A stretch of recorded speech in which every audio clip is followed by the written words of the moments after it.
ದೇವರು ಪ್ರೀತಿಸುವ ಪ್ರೀತಿಯ ಬಿಗ್ ಜೆ ಟಿ ವಿ ಪ್ರಿಯ ವೀಕ್ಷಕರಿಗೆ ನಮ್ಮ ಕರ್ತನಾದ ಯೇಸು ಕ್ರಿಸ್ತನ ಹೆಸರಿನಲ್ಲಿ ನಿಮ್ಮನ್ನು ವಂದಿಸಿ ಸ್ವಾಗತ ಬಯಸ್ತಿದ್ದೇವೆ. ಬನ್ನಿರಿ, ದೇವರ ವಾಕ್ಯವನ್ನು ಇಂದು ನಾವು ಅಧ್ಯಯನ ಮಾಡಿಕೊಳ್ಳೋಣ. ಇಂದಿನ ನಮ್ಮ ಅಧ್ಯಯನ ಯೆರೆಮೀಯನ ಗ್ರಂಥ, ದ ಬುಕ್ ಆಫ್ ಜೆರೆಮಾಯ, ಚಾಪ್ಟರ್ 18. 18ನೇ ಅಧ್ಯಾಯ ನನಗೆ ಭಾಳ ಫೇವ್ರೇಟ್ ಆಗಿರುವಂಥ ಯೆರೆಮೀಯನ ಗ್ರಂಥದಲ್ಲಿ ಒಂದು ಫೇವ್ರೇಟ್ ವಾಕ್ಯ ಅಂತ ಹೇಳ್ಬೋದು, ಅಥವಾ ಅಧ್ಯಾಯ ಅಂತ ಹೇಳ್ಬೋದು. ಮತ್ತು ಅದರಲ್ಲಿ ನಾವು ಕಲಿಯತಕ್ಕಂಥ ಪಾಠ, ಹೊಂದತಕ್ಕಂಥ ಉತ್ತೇಜನ, ವಹಿಸತಕ್ಕಂಥ ಎಚ್ಚರಿಕೆ, ಪಾಲಿಸತಕ್ಕಂಥ ಮಾದರಿ ಮತ್ತು ಅನುಕರಿಸತಕ್ಕಂಥ ಒಂದು ಸಿದ್ಧಾಂತ, ಇವುಗಳನ್ನೆಲ್ಲ ನಾವು ನೋಡಿಕೊಳ್ತಾ ಇದ್ದೇವೆ. ಸಿದ್ಧವಾಗಿದ್ದೀರಾ? ಪ್ರಾರಂಭ ಮಾಡೋಣ, ಮುಂದುವರಿಸೋಣ.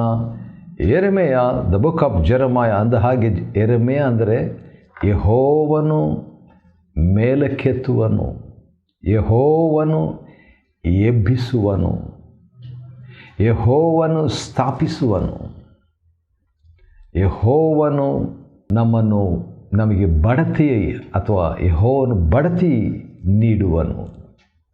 ಜೆಹೋವಾ ವಿಲ್ ಪ್ರಮೋಟ್ ಎಂಬ ಅರ್ಥವನ್ನು ಕೊಡುವಂಥದ್ದು ಈ ಯೆರೆಮೀಯ ಎಂಬ ಹೆಸರಿನ ಅರ್ಥ.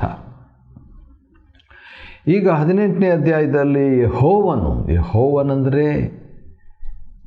ಇರುವಾತನೇ ಆಗಿದ್ದೇನೆ ಎಂಬಾತನು, ಅಥವಾ ಎಂಥವನಾಗಿರುವೆನು ಅಂಥವನಾಗಿರುವೆನು, ಅಥವಾ ಎಂಥವನಾಗಿರುವನೋ ಅಂಥವನಾಗಿರುವನು ಎಂಬಂಥ ಹೆಸರಿನ ಅರ್ಥ ಯೆಹೋವನು.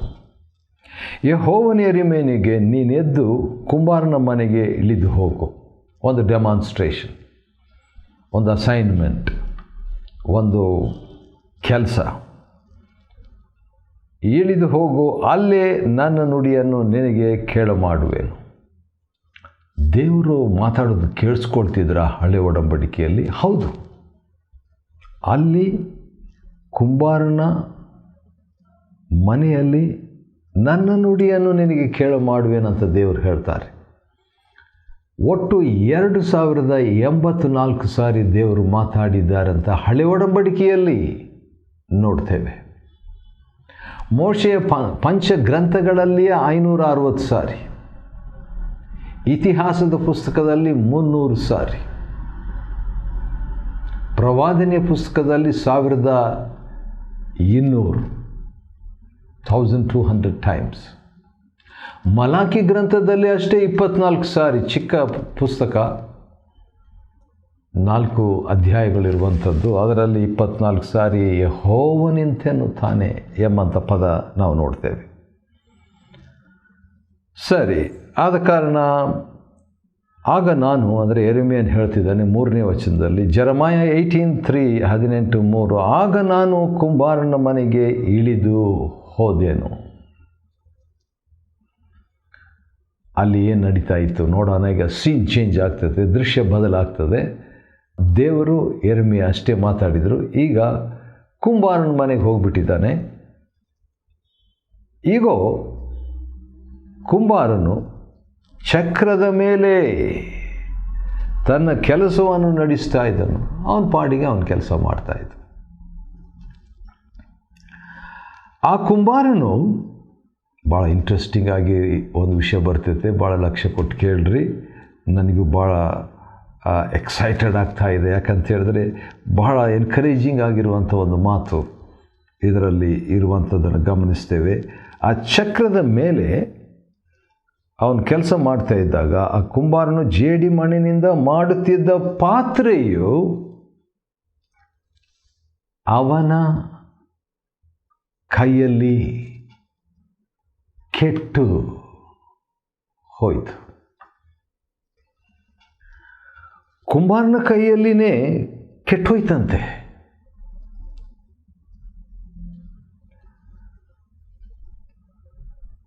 ಸಾಧ್ಯನಾ? ಸಾಧ್ಯ. ಒಂದು ರೀತಿಯಿಂದ ನಾವು ನೋಡೋದಾದರೆ ಮಣ್ಣಿಗೆ ಏನು ಗೊತ್ತಿರಲ್ಲ, ಅದು ಹೇಗೆ ಕೆಡುವ ಸಾಧ್ಯತೆ ಎಂಬ ಪ್ರಶ್ನೆ ಹಾಕೋದಾದರೆ, ಮಣ್ಣು ಒಂದು ವೇಳೆ ಹಠಮಾರಿತನ ಮಾಡಿ ನಾನು ಕುಂಬಾರನೇ ನಿನಗೆ ಒಳಪಡುವುದಿಲ್ಲ ಅಂತ ಹೇಳಿಬಿಟ್ಟು ಏನಾದರೂ ತನ್ನದೇ ಮಾರ್ಗ ಹಿಡಿದಿದ್ರೆ ಅದು ಕೆಟ್ಟು ಹೋಗೋ ಸಾಧ್ಯತೆ. ಆದರೆ ಇಲ್ಲಿ ಕೆಲವು ಸಾರಿ ಆ ಒಂದು ವೀಲ್, ಆ ಚಕ್ರದ ಕಾರಣ ಇರ್ಬೋದು, ಏನೋ ಒಟ್ಟು ಆ ಕಾರಣದ ಬಗ್ಗೆ ನಾವು ವಿಚಾರಿಸಿಕೊಳ್ಳುವಂಥ ಅಗತ್ಯ ಇಲ್ಲ. ಆದರೂ ಕೂಡ ಅಲ್ಲಿ ಏನಾಯಿತು ಅಂತ ನೋಡುವಾಗ ಪಾತ್ರೆ ಅಂತೂ ಕೆಟ್ಟೋಯ್ತು, ಮಣ್ಣಿನ ಪಾತ್ರೆ. ಹಾಗಾದರೆ ಕುಂಬಾರ ಏನು ಮಾಡಿರ್ಬೋದು? Guess what? ನೋಡ್ರಿ, ಊಹಿಸ್ಕೊಡ್ರಿ. ಮುಂದೆ ನೋಡೋಣ. ಯೆರೆಮೀಯ 18:4 ವಚನದ 2ನೇ ಭಾಗದಲ್ಲಿ, ಪುನಃ ತನಗೆ ಸರಿ ತೋಚಿದ ಹಾಗೆ ಅದನ್ನು ಹೊಸ ಪಾತ್ರೆಯನ್ನಾಗಿ ಮಾಡಿದನು. ಹಾಗಾದರೆ ಪ್ಲ್ಯಾನ್ 1, ದೇವರು ನಮ್ಮೆಲ್ಲರಿಗೋಸ್ಕರವಾಗಿ ಒಂದು ಪ್ಲ್ಯಾನ್ ಇಟ್ಕೊಂಡಿದ್ದಾರೆ. ಪ್ಲ್ಯಾನ್ 1 ಕೆಟ್ಟೋದ್ರೆ ಪ್ಲ್ಯಾನ್ 2, ಜಾರ್ಜ್ ವರ್ವರ್ ಎಂಬಂಥ ದೇವ್ರ ಸೇವಕರು ಈ ರೀತಿಯಾಗಿ ಹೇಳಿದರು. ಪ್ಲ್ಯಾನ್ ಎ, ದೇವರು ಒಂದು ಪ್ಲ್ಯಾನ್ ಇಟ್ಕೊಂಡಿರ್ತಾರೆ, ನಾವು ದೇವ್ರ ಜೊತೆಯಲ್ಲಿ ಕೋಆಪ್ರೇಟ್ ಮಾಡಲ್ಲ, ಆದ ಕಾರಣ ಪ್ಲ್ಯಾನ್ ಎ ಹೋಗಿಬಿಡ್ತದೆ. ಪ್ಲ್ಯಾನ್ ಬಿ,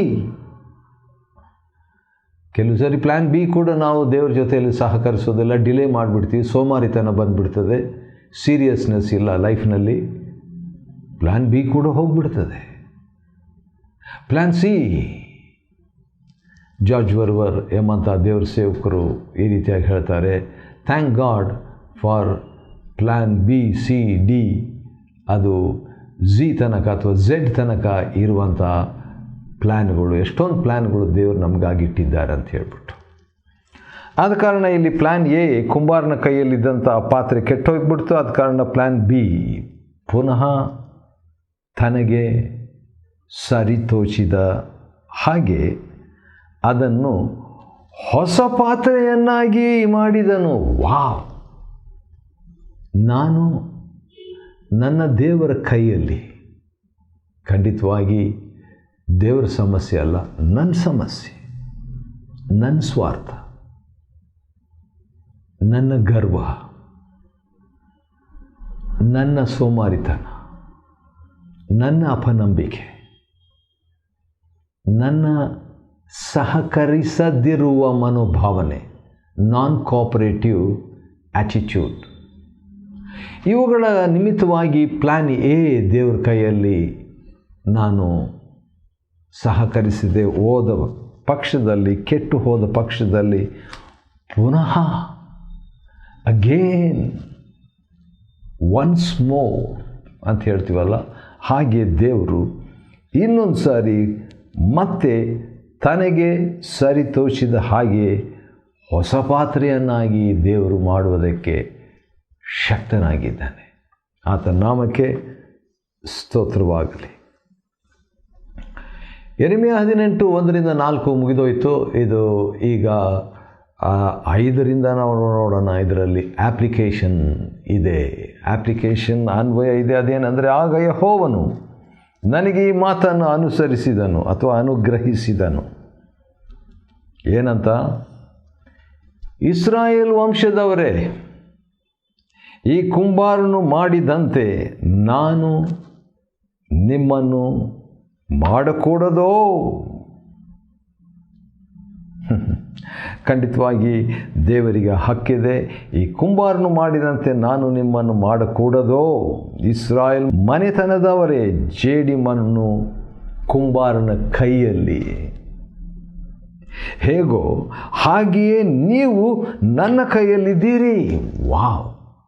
ಹಾಗಾದರೆ ಈ ಕುಂಬಾರನು ಯಾರು? ದೇವರು.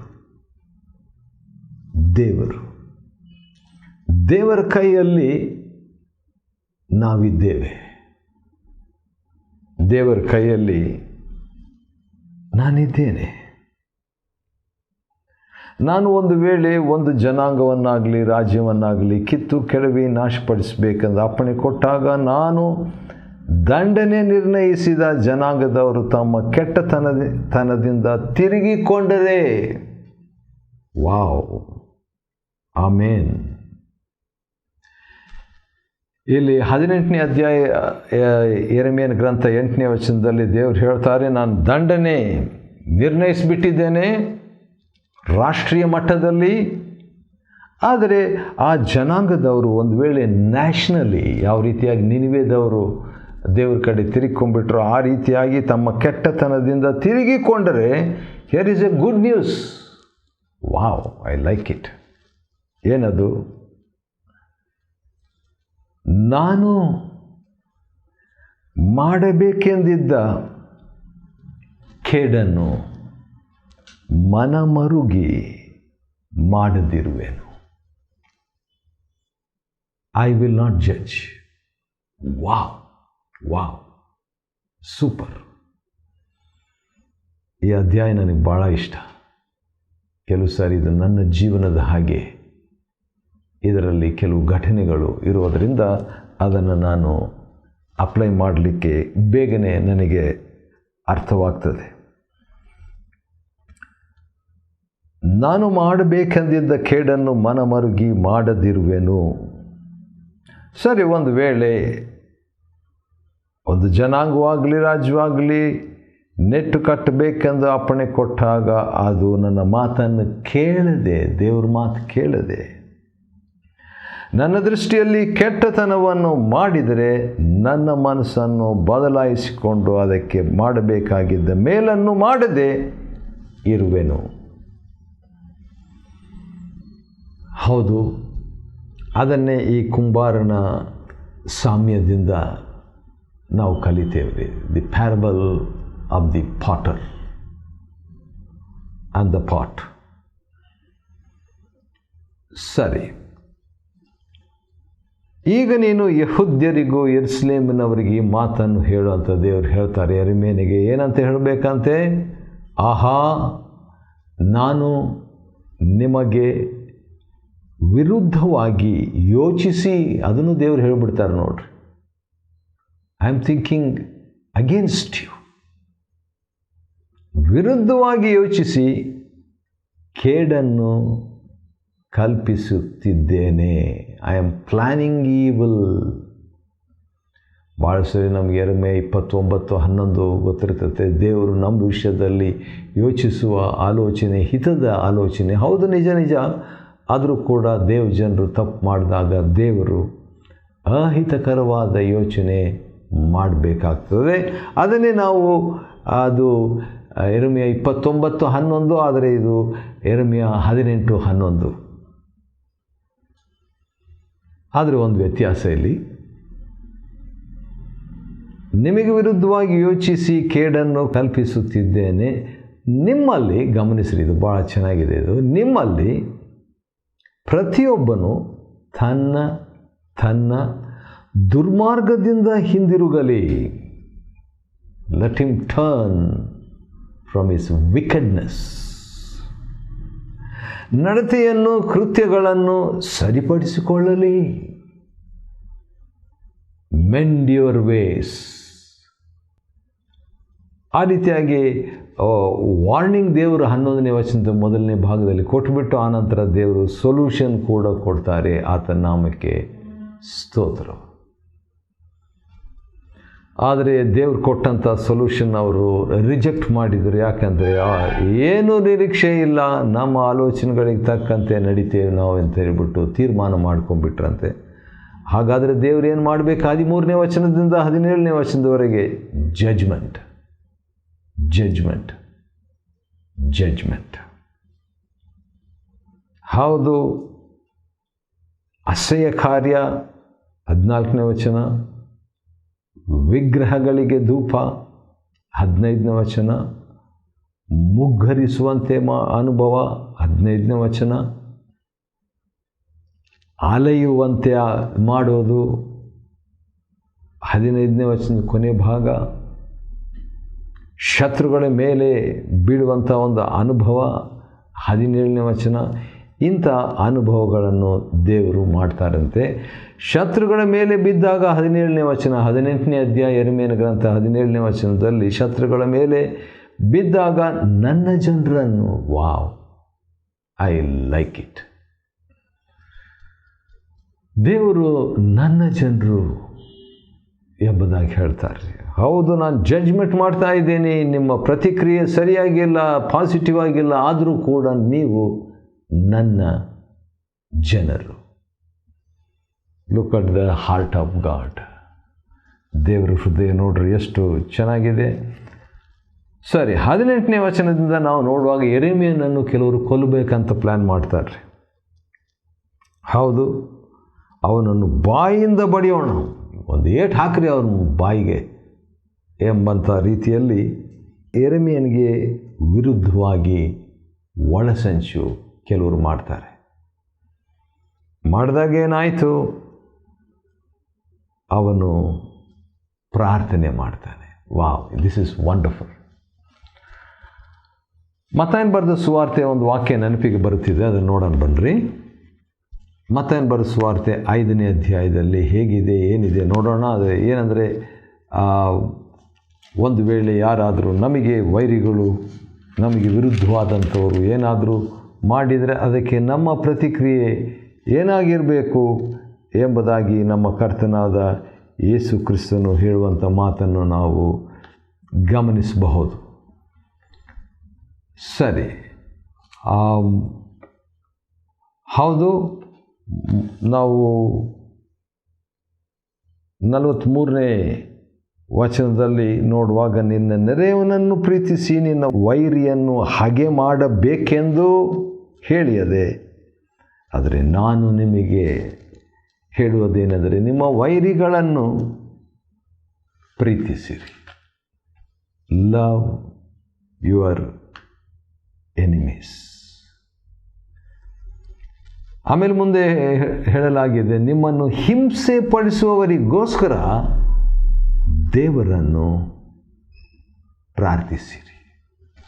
44ನೇ ವಚನ ಮತ್ತು 5. ಇಲ್ಲಿ ಯೆರೆಮೀಯನು ಮಾಡಿದ್ದು ಅದೇ. ಏನು? 18ನೇ ವಚನದಲ್ಲಿ 18 ಯೆರೆಮೀಯ ನೋಡಿದರೆ ಅವರೆಲ್ಲರೂ ಒಡೆಯನ ಅಟ್ಯಾಕ್ ಮಾಡ್ತಾರೆ ಯೆರೆಮೀಯನ ಮೇಲೆ. ಯೆರೆಮೀಯನಿಗೆ ವಿರುದ್ಧವಾಗಿ ಕೆಲವು ಜನರು ತಿರುಗಿ ಬಿದ್ದಾಗ ಅವರು ವಿಶ್ವಾಸಿಗಳೇ. ಆವಾಗ ಯೆರೆಮೀಯನ ಪ್ರತಿಕ್ರಿಯೆ ಏನಂತ ಹೇಳಿದರೆ 19ನೇ ವಚನದಿಂದ ನಾವು ನೋಡಿಕೊಳ್ಳೋದಾದರೆ ಪ್ರಾರ್ಥನೆ ಮಾಡ್ತಾನೆ. ಯೆಹೋವನೇ, ನನ್ನ ಕಡೆಗೆ ಕಿವಿಗೊಡು, ನನ್ನೊಡನೆ ವ್ಯಾಜ್ಯ ಮಾಡುವವರ ಮಾತನ್ನು ಕೇಳು, ಮೇಲಿಗೆ ಮುಯ್ಯಾಗಿ ಕೇಡು ಆಗತಕ್ಕದ್ದು ಅಂತ ಒಂದು ಪ್ರಶ್ನೆ ಯೆರೆಮೀಯನು ದೇವರಿಗೆ ಕೇಳುವಾತನಾಗಿದ್ದಾನೆ.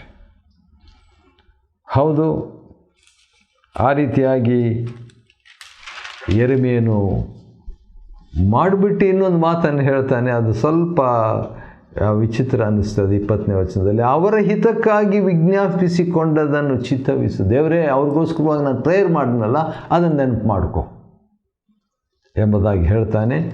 ಆ ರೀತಿಯಾಗಿ ಹೇಳಿಬಿಟ್ಟು ಒಂದು ರಾಂಗ್ ಪ್ರೇಯರ್ ಮಾಡ್ತಾನೆ ರೀ. ರಾಂಗ್ ಪ್ರೇಯರ್ ಅಂತ ಹೇಳಿದ್ರೆ ಹಳೆ ಒಡಂಬಡಿಕೆಯಲ್ಲಿ ಅದು ರೈಟ್ ಪ್ರೇಯರೇ, ಆದರೆ ನಾವು ಅಂಥ ಪ್ರೇಯರ್ ಈಗ ಮಾಡಬಾರ್ದು. ಅದೇನಂತ ಹೇಳಿದ್ರೆ 23ನೇ ವಚನದಲ್ಲಿ ಯೆರೆಮೀಯನು ಈ ರೀತಿಯಾಗಿ ಹೇಳ್ತಾನೆ. ಅದೇನಂತ ಹೇಳಿದ್ರೆ, ಯೆಹೋವನೇ ನನ್ನನ್ನು ಕೊಲ್ಲಬೇಕೆಂದು ಅವರು ಮಾಡಿಕೊಂಡಿರುವ ಆಲೋಚನೆಯನ್ನೆಲ್ಲ ನೀನೇ ಬಲ್ಲಿ. ನಾನು ಕೊಲ್ಲಬೇಕಂತ ನನ್ನ ಎನಿಮೀಸ್, ವೈರಿಗಳು ಪ್ಲ್ಯಾನ್ ಮಾಡ್ತಾ ಇದ್ದಾರೆ. ಆದ ಕಾರಣ ಅವರ ಅಪರಾಧವನ್ನು ಕ್ಷಮಿಸಬೇಡ, ಅವರ ಪಾಪವನ್ನು ಅಳಿಸದಿರು. ಆ ಪಾಪ ನಿನ್ನ ಕಣ್ಣೆದುರಿಗಿರಲಿ, ಅವರು ನಿನ್ನ ಮುಂದೆ ಕೆಡವಲ್ಪಡಲಿ, ನಿನ್ನ ಕೋಪ ಅವ್ರ ಮೇಲೆ ಇರಲಿ. ಇದು ಹಳೆ ಒಡಂಬಡಿಕೆ ಪ್ರಾರ್ಥನೆ. ನಾವು ಆ ರೀತಿಯಾಗಿ ಮಾಡಬೇಕಾಗಿಲ್ಲ. ಯಾಕಂದರೆ ವೈರಿಗಳನ್ನು ಪ್ರೀತಿಸಿರಿ, ಅವ್ರಿಗಾಗಿ ಪ್ರಾರ್ಥಿಸಿರಿ, ಅವ್ರನ್ನ ಕ್ಷಮಿಸಿರಿ ಅಂತ ನಮ್ಮ ಕರ್ತನಾದ ಯೇಸು ಕ್ರಿಸ್ತನ ಹೇಳಿಕೆ. 18ನೇ ಅಧ್ಯಾಯ ಯೆರೆಮೀಯನ ಗ್ರಂಥವನ್ನು ಅಧ್ಯಯನ ಮಾಡಿಕೊಳ್ಳುವಂತೆ ದೇವರು ಕೊಟ್ಟ ಕೃಪೆಗಾಗಿ ಆತನಿಗೆ ಸ್ತೋತ್ರವಾಗಲಿ. ದೇವರು ನಿಮ್ಮನ್ನು ಆಶೀರ್ವದಿಸಲಿ.